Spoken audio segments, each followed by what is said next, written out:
The next question, Sally Lieber, please take first, and it does continue. We do continue asking about the state budget. And this has to do, what would you propose as solutions to the ongoing state budget imbalances? And then secondarily, do you support Proposition 30 and or Proposition 38? Yes. It looks like our state is headed for a real financial Armageddon. The polling numbers do not look good for either Propositions 30 or 38.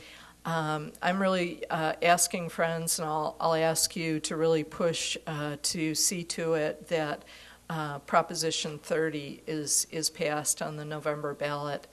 But regardless of whether or not either of those propositions pass, we have to have a day of financial reckoning. And Jerry Hill mentioned voting for billions of dollars in high-speed rail funds.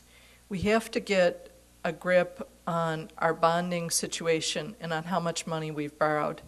Increasingly, Californians understand that we're devoting more money to a dysfunctional prison system than we are to higher education in our state. Higher education used to be the crown jewel of California government.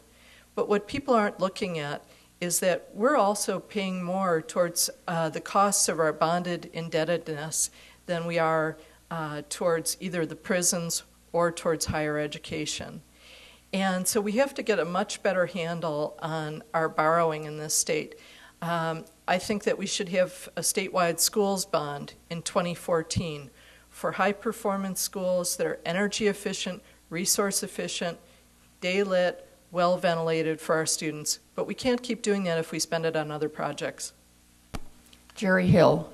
When I was elected in 2008 and took office in December, we went immediately into special session, working 24 hours a day overnight on the legislative floor, because the previous legislature that was in office at the time when my opponent was in office took our budget from about $76 billion to $102 billion.